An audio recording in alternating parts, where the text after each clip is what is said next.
Mamaja zbulon ditën e Krishtlindjeve, sekretin e madh në prag të Krishtlindjeve.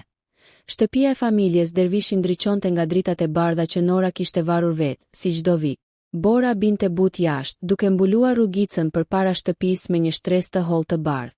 Aroma e kanellës dhe e vaniljes dilte nga furra, ku Nora po pjekte biskota me formë ylli, ashtu siç i pëlqente dikur Arbenit. Kishin kaluar 3 vjet që ai nuk ishte më, por çdo Krishtlindje ajo e përgatiste shtëpinë sikur ai të ishte gjallë, sikur të mund të hynte nga dera në çdo moment. Në dhomën e ndenjes, Rea, vajza e madhe, po dekoronte pemën me kujdes. Kishte trashëguar durimin dhe shijen e nënës. Çdo dritë, çdo ylli i artë kishte vendin e vet. Ajo nuk donte t'ia prishte magjin festës, sidomos për Inën, motrën e vogël, e cila ende besonte te mrekullitë e Krishtlindjeve.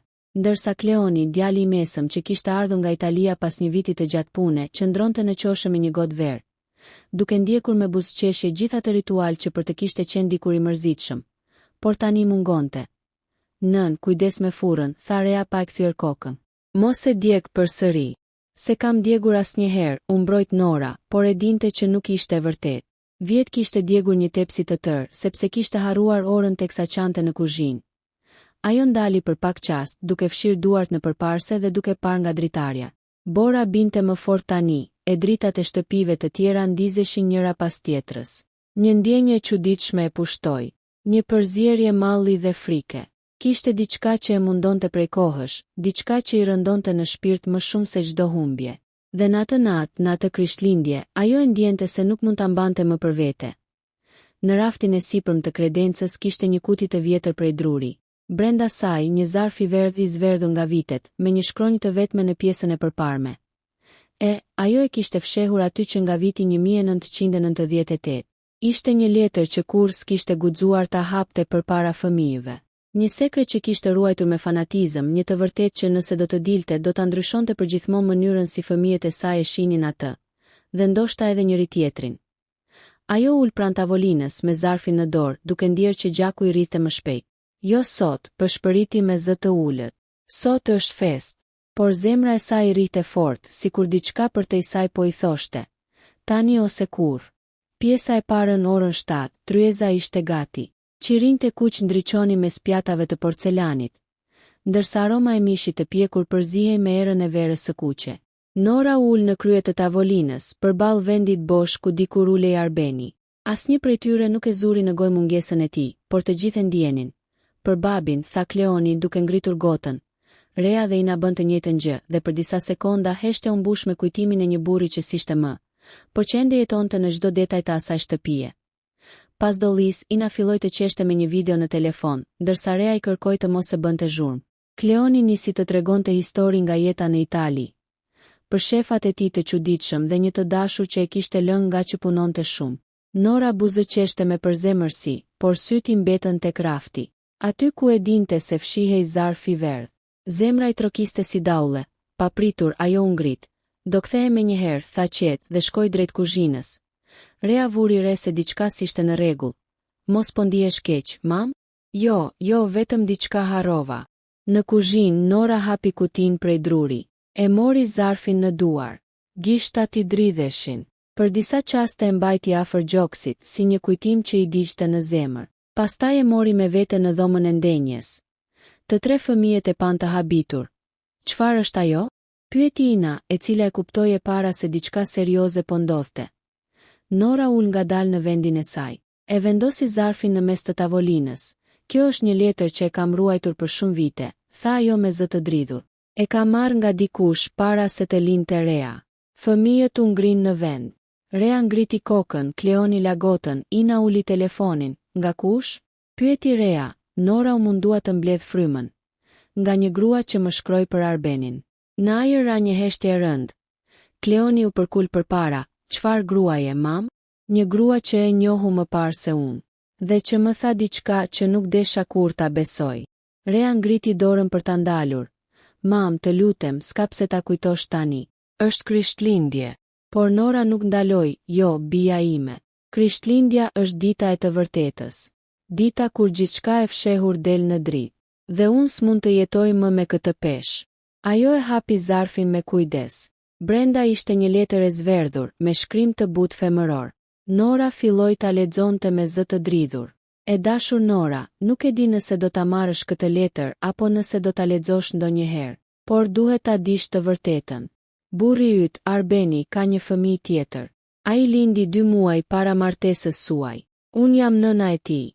Dhe ky është i biri që ai nuk e pranoi kurrë. Po ta dërgoj këtë letër jo për hakmarrje, por që ta dish kush është ai që ke në krah. Letra ra nga duart e Norës. Ina lëshoi një britm të lehtë. Jo, kjo s'mund të jetë e vërtetë. Rea u ngrit, fytyra e saj u zbardh. Mam, pse s'na ke thënë kurrë? Pse e ke fshehur? Nora i mbuloi syt me duar, sepse nuk doja t'ju humbisja. Nuk doja që ju të urrenit kujtimin e babait tuaj. Ai u pendua. Ai e deshi familjen. Por ajo letër më dogji shpirtin për vite të tëra. Kleoni u ngrit në këmbë, duke ecur në përdhom. Pra, ne kemi një vëlla diku? Një njeri që se kemi njohur kurrë. Nora uli syt. Po një djalë që sot duhet të jetë rreth moshës sate, Kleon. Heshtje. Vetëm zhurma e flakës në ogjak dëgjohej. Rea uli kokën, ndërsa Ina filloi të qante me zë të mbytur. Krishtlindja, që duhej të ishte nata më ngrohtë e vitit, ishte kthyer në një akullna emocionesh. Nora vazhdoi. Arbeni më betohej se ishte një gabim rinje, se ajo grua e kishte mashtruar. Dhe unë e besova sepse e doja, por ajo letër më mbeti në shpirt. Dhe çdo herë që ju shikoja, mendoja për atë fëmijë që ndoshta ishte vetëm, që ndoshta nuk ishte as krishtlindje, as prindër që ta donin. Çdo dhimbje që keni parë në sytë e mi, vinte prej kësaj. Rea i mori dorën. Mam, ti ke bërë më të mirën që ke ditur. Nuk e pse ndihesh fajtore për gabimet e dikujt tjetër. Por Nora nuk e dëgjoi. Sytë e saj ishin të fiksuar diku, në një kujtim që po i përvelonte shpirtin. Ka më shumë, tha ajo me zë të ulët. Ka diçka që se keni ditur askush, ajo heshti për pak sekonda, pastaj fryu lehtë, sikur po e nxirrte jashtë gjithë peshën e viteve. Kur Arbeni u sëmur, para se të vdiste, më kërkoi një gjë. Më tha, nëse një ditë ai djalë do të kërkonte të më gjente, të mos e përzëja. Sepse ai e dinte se e kishte gjak të tijin. Dhe e dinte se unë e doja shumë që të mund ta urreja. Rea u ngrit nga karrigia. Do të thotë që ai mund të jetë gjallë. Diku afër. Nora u përkul dhe mori një fotografi të vjetër nga xhepi i zarfit. Ishte zverdhur, me një djalë rreth 8 vjeç që mbante një shall blu. Këtë ma la Arbeni në dorë.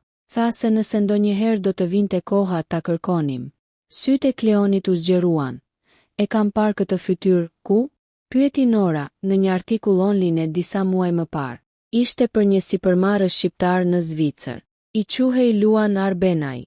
Në atë qast, Nora ndjeu si t'i ndalej fryma emri. Ngjashmëria e fytyrës. Gjaku. Sekreti që kishte mbajtur për 27 vjet kishte filluar të zbulohej, pikërisht në natën e Krishtlindjeve. Pas atij momenti, shtëpia e familjes Dervishi nuk ishte më e njëjtë. Krishtlindja, që gjithmonë kishte qenë dita e paqes, ishte kthyer në një fushë emocionesh të përziera, midis tronditjes, mallit dhe ndjenjes së faj. Nora qëndronte e heshtur pranë dritares, me zarfin e vjetër në duar, ndërsa dritat e pemës ndizeshin e shuheshin si për t'i kujtuar se edhe dritat më të bukura vdesin, por i kthehen përsëri. Rea ishte e para që e thyen heshtin. Mam, tha me zë të butë, nëse ai është ende gjallë, nëse është ai djali, duhet ta kërkojmë. Nora ngriti kokën ngadalë. Jo, bija ime. Nuk dua të trazoj jetën e askujt. Ndoshta ai as nuk di asgjë për ne. Ndoshta është i lumtur ashtu siç është. Por Kleoni nuk mendonte njësoj. Ai nuk ishte qenë kur njeri që e linte të panjohurën pa përgjigje. Nëse ai është vëllai ynë, kemi të drejtë ta dim. Dhe ai ka të drejtë të di kush jemi ne. Ina, e tronditur, i shikonte me sytë e fryrë nga lotët. Po nëse s'na pranon. Po nëse urem babin. Apo edhe ne. Nora e mori vajzën e vogël në krah. Nuk mund ta dim, bi. Por ndoshta duhet të përpiqemi. Jo për baban, por për veten tonë. Për të çliruar shpirtin nga e kaluara.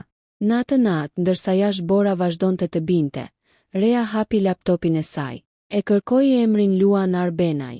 Shfaqeshin qindra rezultate, intervista, artikuj, foto. Në të gjitha një burr rreth të 30-tave, me sy të kaltër si ata të babait, me një buzëqeshje që të ngjante e njohur. Është ai, tha ajo me zë të ulët. Kleoni ju afrua. Ai ka një kompani ndërtimi në Zvicër dhe ka fituar disa çmime për filantropi. Duket njeri i mirë. Nora u përkul përpara ekranit. Për një qast, ju duk sikur pas sytë e Arbenit në fytyrën e atij burri. Zemra ju mbush me mall, me pendes dhe me diçka që nuk dinte si ta përshkruante, ndoshta shpresë. Të nesërme në mëngjes, shtëpia ishte ende e qetë. Rea nuk kishte fjetur gjithë natën. E kishte marrë vendimin, do ta kontaktonte. Me një email të thjesht, të sinqert, e nisi me fjalët. Përshëndetje zoti Arbenaj, më falni që ju shkruaj në këtë ditë të veçantë. Ndoshta letra ime do t'ju duket e çuditshme. Por mendoj se ndoshta ju jeni dikush që ka një lidhje gjaku me familjen time. Emri juaj, mosha dhe disa dokumente të vjetra që kemi gjetur na kanë çuar te ju. Nëse jeni i gatshëm, do doja shumë të flisnim, qoftë vetëm për të sqaruar diçka që ka peshë në zemrat tona. Me respekt, Rea Dervishi. Ajo e dërgoi emailin pa i thënë nënës. Zemra i rrihte fort. Brenda saj kishte frikë, por edhe diçka më e fortë, dëshira për të ditur të vërtetën, pavarësisht dhimbjes që mund të sillte. Kaluan 3 ditë pa përgjigje. Nora po përpiqej të rikthehej në përditshmërinë e saj. Por çdo zhurmë telefoni e trondiste. Kleoni ishte rikthyer në Itali, por çdo mbrëmje telefononte për të pyetur nëse kishte lajme. Ina ishte bërë më e heshtur se zakonisht, sikur ndjente se diçka e madhe po afrohej. Deri më në fund, në mëngjesin e datës 29 dhjetor, një përgjigje mbërriti, nga Luan Arbenaj subjekti, për letrën tuaj. Rea e hapi me duar që i dridheshin. Në ekran u shfaqën vetëm disa fjali. E nderuar Rea, letra juaj më la pa fjalë. Nuk e di kush jeni, por emri i babait tuaj më është i njohur. Nëna ime më foli për dik me atë emër shumë vite më parë. Por ajo kur s'deshi të më tregonte hollësi. Nëse ajo që thoni është e vërtet, ndoshta është koha ta mësoj edhe unë të vërtetën time. Mund të vi në Tiranë pas 2 ditësh, Luan. Rea ngriti syt nga ekrani. Syti u mbushën me lot. Mam, ai do vi. Nora mbeti pa frym. Jo, kjo është shumë e papritur. Por në të vërtetë thellë në shpirt, ajo ndjeu një ndjenjë që se kishte ndjer për vite të tëra, çlirim. 2 ditë më vonë, më 31 dhjetor, Tiranën e mbulonte një dimër i ashpër. Por shtëpia e dervishëve priste një vizitor. Rea kishte përgatitur tavolinën me kujdes, Ina kishte ndezur qirinjt dhe Nora, për herë të parë pas shumë kohësh, kishte veshur fustanin që dikur Arbeni i thoshte se e bënte të dukej si nëna e ngjejve. Kur dera trokiti, askush nuk lëvizi për disa sekonda. Pastaj Rea e hapi me ngadalë. Në prag qëndronte një burr rreth të 30-tave, me një shall blu rreth qafës, sytë e tij të njëjtët sy si të Arbenit. Zonja Dervishi? Tha ai me zë të qetë. Nora u afrua dhe për një moment koha ndaloi. Ishte sikur po shihte përballë një fantazm të dashur nga e kaluara.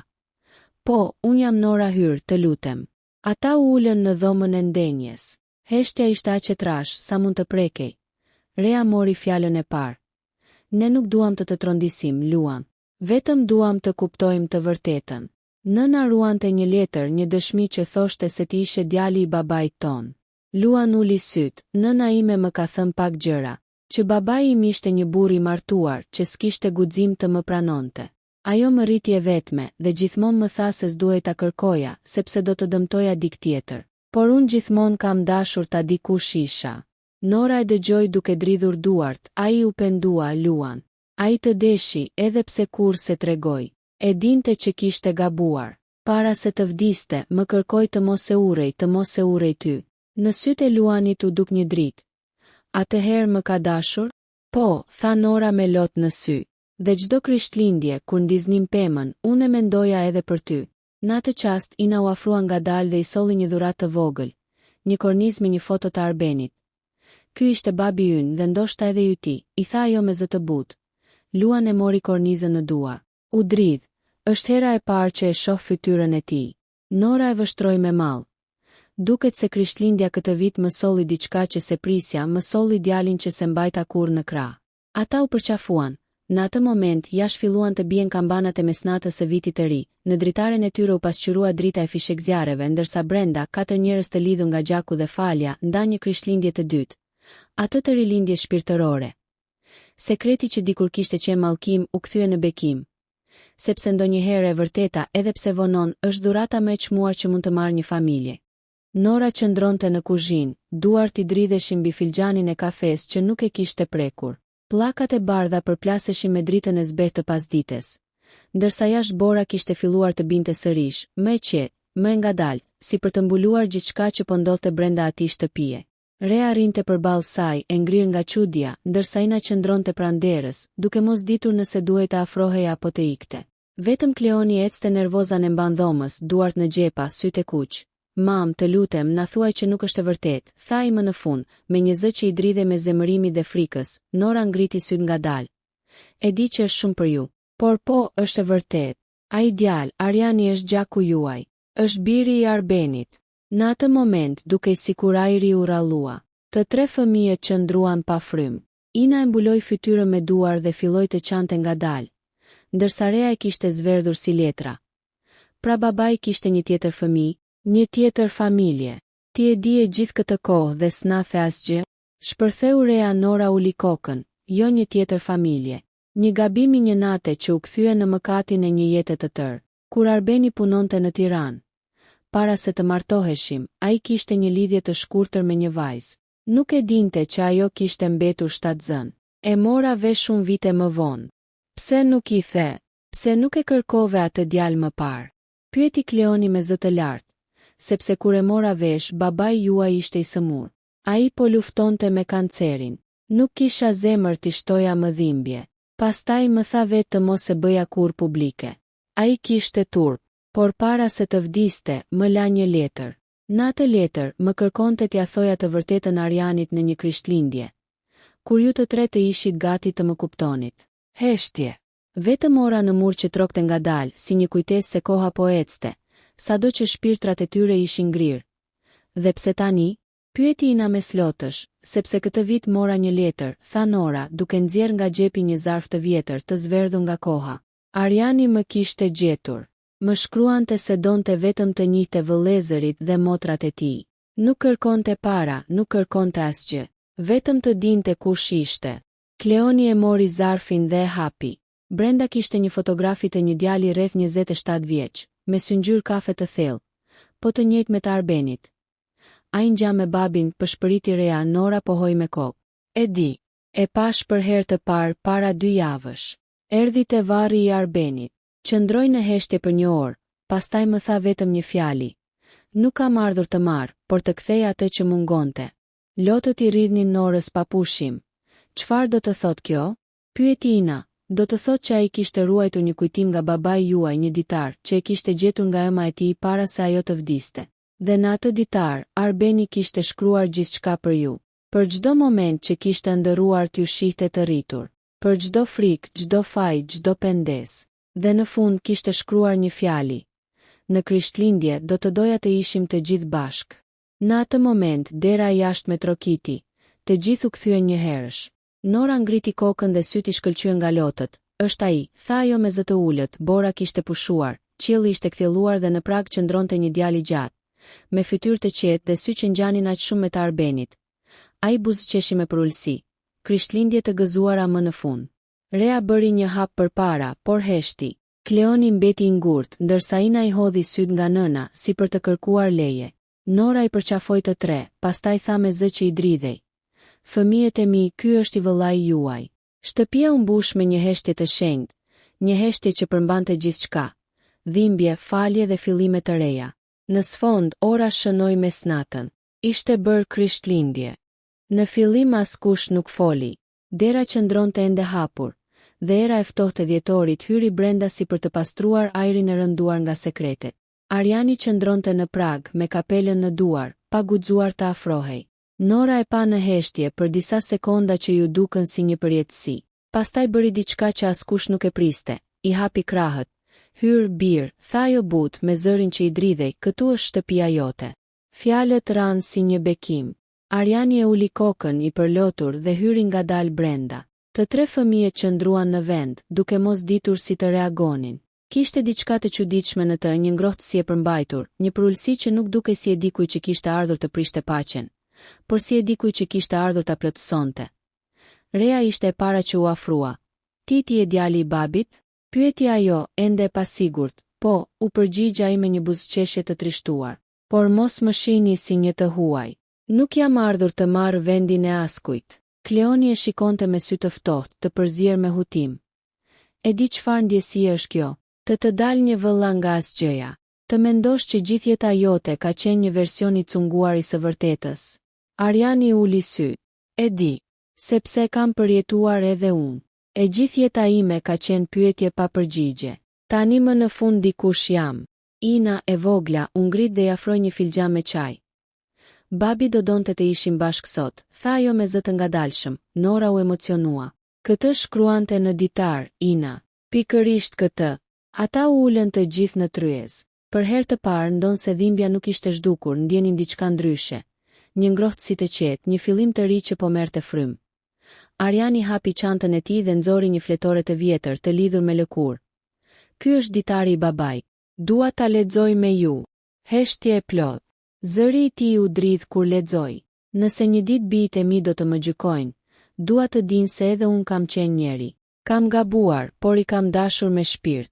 Dhe për atë që do vi pas tyre, dua vetëm që të mos ndjehet kurrë i tepërt. Lotët rridhnin në heshtje. Rea mbante dorën e nënës, i nafshinte syt me mëngë, ndërsa Kleoni qëndronte me grushtat e shtrënguar, duke luftuar me emocionet. Papritur u ngrit dhe doli jashtë. Nora u ngrit menjëherë, Kleon. Ai ndaloi në obor, ku bora kishte filluar të bjerë sërish. Mam, nuk mund ta përtyp dot kaq shpejt. Gjithë këto vite ndërsa ti dije. Ai kishte një tjetër birë. Dhe unë s'kisha asnjë ide. Ndihemi mashtruar. Nora ju afrua, ja vendosi dorën mbi supë, nuk të kam gënjyer, birë. Thjesht të kam mbrojtur. Ishte një plag që duhej të shërohej në kohën e duhur. Ai uli sy. Ndoshta. Pastaj pa nga dritarja. Brenda, Ariani po qeshte me Inën, ndërsa Rea i tregonte diçka nga një album i vjetër. Ai duket si ne, tha më në fund. Si babi. Sepse është pjesë e babit, ju përgjigj Nora me zë të butë. Kleoni u kthye ngadalë Brenda. Kur Ariani e pa, u ngrit në këmbë. Nuk kërkoj që të më pranosh menjëherë, tha ai. Vetëm që të më lejosh të jem pranë jush sot. Kleoni e pa për disa sekonda dhe më pas, papritur, i zgjati dorën. Krishtlindje të gëzuara, vëlla. Shtëpia shpërtheu në lotë buzëqeshje. Nora e mbuloi gojën me duar për të fshehur emocionin, ndërsa në sfond ndriçuan dritat e pemës. Ishte si të ndize jo vetëm një krishtlindje, por një shpirt i ri brenda asaj familjeje. Në atë moment, Rea hapi një shishe verë të vjetër që babai kishte ruajtur për një rast të veçantë. E derdhi në gota dhe tha me zë të dridhur, për babin. Dhe për të vërtetën që, edhe pse vonon, gjithmonë na çliron. Gotat u takuan me një tingë të lehtë, ndërsa jashtë bora vazhdonte të binte pa zhurmë. Mbrëmja kishte mbuluar qytetin, dhe dritat e pemës së Krishtlindjes ndriçonin dhomën me një shkëlqim të butë, po thuaj magjik. Aroma e kanellës dhe e gjalpit të ëmbëlsirave përzije me qetësinë që më në fund kishte zbritur mbi familjen Dervishi. Ishte Krishtlindja më e veçantë e jetës së tyre. Ajo që solli dhimbje, por edhe shërim. Ariani qëndronte pranë dritares, duke parë borën që binte si në ëndër. Nora e vështronte me dashuri, me ndjenjën e çlirimit që kishte pritur për vite të tëra. Arben shpresoi se po na sheh, pëshpëriti ajo duke parë lart. Sot, më në fund, jemi të gjithë bashkë. Rea ndezi disa qirinj pranë fotografisë së babait. Në atë çast, syti ra mbi një kuti të vogël druri në qoshën e bibliotekës. Ajo që Arbeni e kishte mbajtur gjithmonë të mbyllur. Askush se kishte guxuar ta hapte më parë. Mam, çfarë është ajo? Pyeti ajo. Nora u ngrit, e mori kutinë dhe vendosi mbi tavolinë. Nuk e di. Ai më kishte thënë ta hapja vetëm kur të vinte dita e paqes. Kutia u hap me një zhurmë të lehtë. Brenda kishte 4 letra, secila me një emër, një për Rean, një për Kleonin, një për Inën dhe një për Arianin. Lotët i rodhën Norës në faqe kur pa dorëshkrimin e njohur të Arbenit. Zoti im, ai e dinte. Ai e dinte që një ditë do të ishim të gjithë bashkë. Secili mori letrën e tij.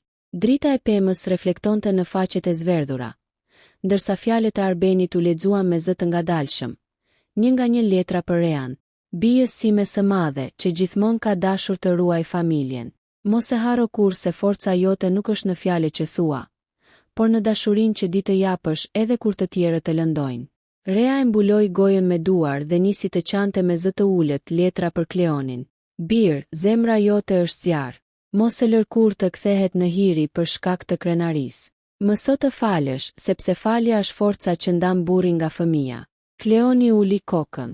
Syti ishin mbushur me lot, dhe për herë të parë ndjeu sa shumë i mungonte babai letra për Inën. Engjëlli im i vogël, ti që u rrite me kujtime e jo me zëra. Kujtoje gjithmonë që dashuria s'ka kufi as formë. Ajo mund të vi edhe nga një i panjohur që ndan të njëjtin gjak me ty. Ina qeshi me slotësh, pastaj u kthye nga Ariani dhe e përqafoi pa hezitim. Tani nuk je më i huaj, i tha ajo butë, letra për Arianin. Bir, falm që s'të kërkova, falm që s'të mbajta pranë, por dije se të kam dashur edhe pa të parë. Nëse lexon këtë letër, do të thotë që më ke falur dhe se më në fund jemi një familje. Kjo është dhurata ime e fundit për ju, paqja. Ariani e mbajti letrën pranë zemrës, syti mbushur me lotë të pastër. Nora ju afrua dhe përqafoi fort, me një ndjesi që se kishte përjetuar asnjëherë më parë. Një ndjesi plotësie. E ndjen? Ke pyeti ajo. Kjo është dashuria e vërtet e Krishtlindjes. Në atë moment, ora shënoi mesnatën. Jashtë, dritat e qytetit ndriçonin borën që binte butë mbi rrugët bosh. Brenda shtëpisë, zëri i Norës u dëgjua sërish. Kjo Krishtlindje është për Arbenin. Për të gjitha fjalët që s'u than, për dashurinë që s'vdes kurrë. Ata ngritën gotat lart, të bashkuar për herë të parë pas shumë vitesh. Dhe ndërsa qirinjt digjeshin ngadalë, një paqe e qetë mbuloi dhomën. Nuk kishte më sekrete, vetëm dashuri, falje dhe kujtime. Krishtlindja kishte ardhur me dhimbje, por do të ikte me shpresë. Dhe në atë shtëpi që dikur kishte qenë ndar nga heshtjet, tani dëgjohej qartë zëri një babai që vazhdonte të jetonte përmes tyre.